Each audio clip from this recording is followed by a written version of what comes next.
Hello everyone. In the Stargate universe, we're introduced to one of the most powerful races, the Asgard. What interests me and most likely interests you because you clicked on this video is to learn more about the Asgard fleet. The Asgard fleet is the most technically advanced fleet in the Milky Way and Ida galaxy. The Asgard use their ships for defensive, exploration, and scientific purposes. Every Asgard ship is capable of operating with just a few crewmen on board, because the ship has an automatic navigation system installed. The Asgard fleet is made up of different ships that complement the different threats and tasks that the Asgard fleet face. I received my information from Stargate SG-1 The First Steps, the Stargate Unexplored Worlds roleplay and sourcebook, and of course from fandub.com. So let's begin. The Asgard Bomber.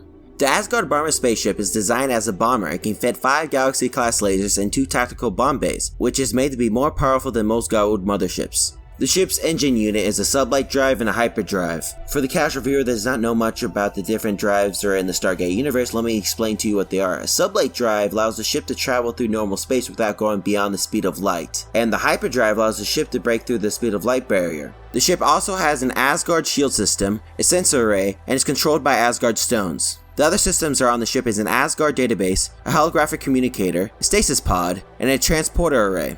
The Asgard Chariot. The Asgard Chariot is powered by 4 neutrino ion generators, which gives the ship the power to travel through the galaxy in a very short period of time. The ship is equipped with an advanced computer interface, which allows the ship to operate on its own without a crew. The Asgard Chariot has 2 engines, as a sublight drive and a hyperdrive. The ship has an Asgard shield system, a sensor array, and is controlled by Asgard stones. The ship is armed with 5 Galaxy class lasers, which is more powerful than a goa'uld high-tech. The other systems are on the ship is an Asgard database, a holographic communicator, stasis pod, and a transporter array. During the war with the replicators, Asgard did not use the Asgard Chariot that often due to unknown reasons. My opinion, the reason why the Asgard Chariot was not used during the war is because they didn't think it was a powerful enough ship to fight against the replicators. The Asgard Cruiser. The cruiser was made to fight against Asgard's enemies, but was considered ineffective against the replicators. The ship's engine unit is a sublight drive and a hyperdrive. The ship is powered by a neutrino ion generator. The ship has an Asgard shield system, a sensor array, and is controlled by Asgard stones. The ship is armed with 5 light variants of the Galaxy class laser. The ship only needs a minimum crew of 1, and the other systems that are on the ship is an Asgard database, a holographic communicator, stasis pod, and a transporter array. The Asgard Science Vessel. The Asgard Science Vessel is notably smaller than the Bilsky Near and the ONeill. The Asgard Science Vessel has a length of 1,000 meters and has a width of 800 meters. The ship is used by Loki and Asgard scientists to do research and monitor the replicators and to improve the Asgard cloning process. The ship has 2 engines, a sublight and a hyperdrive. The ship is powered by a neutrino ion generator. The ship has an Asgard shield, a sensor array, and is controlled by Asgard stones. For countermeasures, the ship has a cloaking device, an explosion suppression system, and a self-destruct system. The ship is armed with ion cannons, has a minimum crew of 1, and is also equipped with a transporter and a replicator disruptor cannon. When I did more research on the ship, it turns out the ship also has a stasis pod, and what they mean by explosion suppression system means that the system stops any explosions occurring inside the ship. The Bilskirnir Class ship.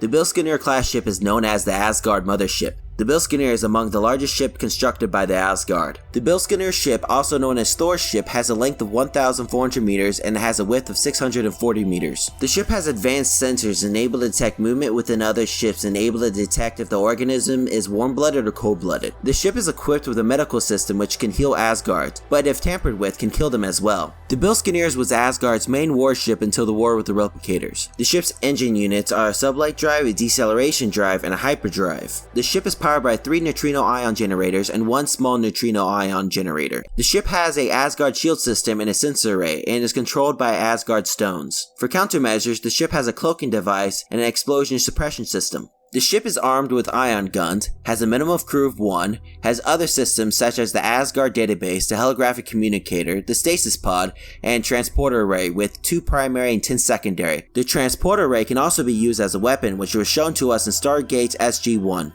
The ONeill Class ship.